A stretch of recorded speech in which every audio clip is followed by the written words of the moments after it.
lion become death, the destroyer of worlds. I suppose we all thought that, one way or another.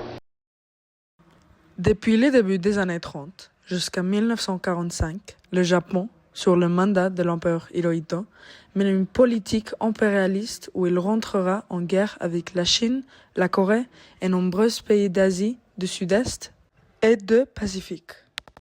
Leur intervention sera violente, mais tout à fait alignée avec le régime autoritaire de l'empereur japonais. Après l'occupation de l'Indochine française par l'armée japonaise, les États-Unis visent à bloquer l'expansion de cette dernière vers le sud, très riche en ressources, et répondre en instaurant un embargo sur le pétrole. En 1941, 94% du pétrole japonais vient des États-Unis, ce qui fait la puissance américaine entrer dans une crise énergétique.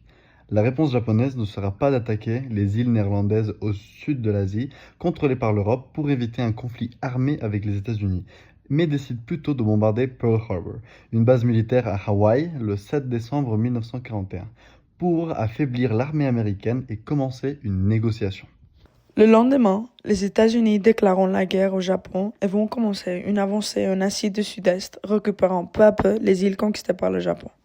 Finalement, lorsque les batailles entre les deux armées se rapprochent du territoire japonais, les États-Unis développent la bombe nucléaire avec le projet Manhattan.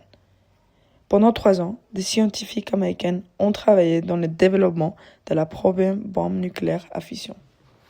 À 8 heures du matin du 6 août, la population de Hiroshima était tranquille. Des personnes se déplaçaient vers leur travail. Des enfants jouaient dans la rue avant de rentrer en classe. Les magasins ouvraient et les gens se promenaient sur les rues.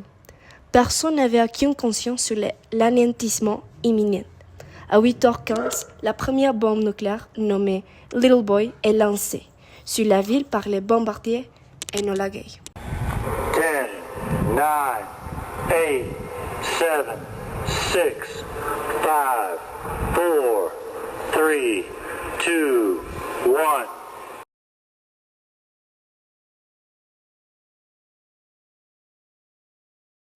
Avec une puissance de 15 kilotonnes de TNT, comme si 15 000 camions pleins d'explosifs éclataient simultanément, et pendant une fraction de seconde, la chaleur d'une étoile au cœur de l'explosion, la ville se voit détruite. Instantanément, 70% de la ville est rasée, et tout dans un diamètre de 2 km est vaporisé. 70 000 personnes perdent leur vie, laissant que des ombres dessinées lorsqu'elles sont désintégrées par la lumière thermique.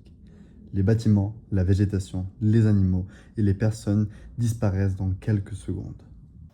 La ville d'Hiroshima a été choisie pour être bombardée à cause du fait qu'elle était intacte à différence de Tokyo, de son importance dans l'armée japonaise et de sa pertinence pour le transport japonais. Les dégâts continueront pendant des semaines après l'explosion. D'autre part, le 9 août 1945, 3 jours plus tard, la bombe Fat Man est larguée sur la ville de Nagasaki à 11h02 du matin. Dans ces cas, la puissance de la bombe était de 20 kilotonnes de TNT.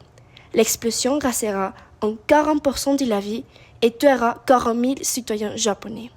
Même si Fat Man était une bombe plus puissante, les dégâts seront moindres à ceux de Little Boy, mais dans tous les cas, ignobles. Nagasaki n'a pas été le premier choix pour utiliser la bombe Fat Man. En effet, la première cible prévue était Kokura, mais la ville était couverte de nuages le 9 août 1945, empêchant le bombardement. Et donc, Nagasaki, qui était la deuxième cible de la mission, a été visée. Dans les jours et les semaines qui suivent, la destruction ne s'arrête pas à l'explosion. Les survivants, appelés Iwakusha, continuent de mourir lentement, victimes de brûlures extrêmes, d'hémorragies internes et surtout de radiations. Ceux qui avaient survécu à la chaleur et au soufflet commençant à perdre leurs cheveux, à développer des maladies inconnues à l'époque, des cancers, des leucémies. L'eau est contaminée, les sols sont empoisonnés et une pleure noire chargée de particules radioactives tombe sur les villes détruites. À Hiroshima, le bilan attend environ 140 000 morts à la fin des années 1945. Et à Nagasaki, environ 70 000. Mais ces chiffres ne cessent d'augmenter dans les années suivantes à cause de ce fait à long terme de radiation.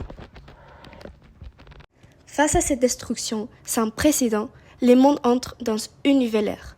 Le 15 août 1945, l'empereur Hirohito annonce la capitulation du Japon. C'est la première fois que sa voix est entendue par le peuple japonais. La Seconde Guerre mondiale prend fin, mais un nouveau type de conflit commence. Une guerre où la menace n'est plus seulement militaire, mais nucléaire. Les États-Unis viennent à démontrer une puissance capable de détruire une ville entière en quelques secondes. Quelques jours après les bombardements, le président américain Harry S. Truman annonce publiquement l'utilisation de cette nouvelle arme, justifiant cette décision comme un moyen de mettre fin à la guerre rapidement et d'éviter plus de pertes américaines. Cependant, cette décision reste encore aujourd'hui très controversée. Est-ce qu'il s'agissait réellement d'une nécessité militaire ou c'était seulement une façon pour les États-Unis de démontrer leur puissance face à l'Union soviétique et au monde entier? À partir de ce moment, une course à l'armement nucléaire débute entre les grandes puissances. Les bombes ne cessent de devenir plus puissantes, capables aujourd'hui de détruire non plus une ville, mais des régions entières.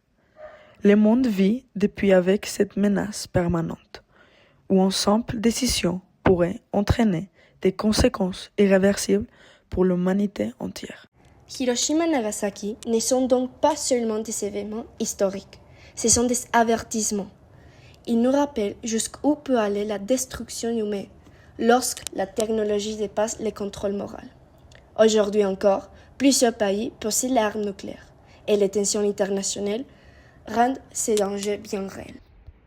La question reste alors ouverte. Que faire face à une telle puissance? Faut-il continuer à dissuader par la peur ou chercher à désarmer progressivement ces arsenaux nucléaires?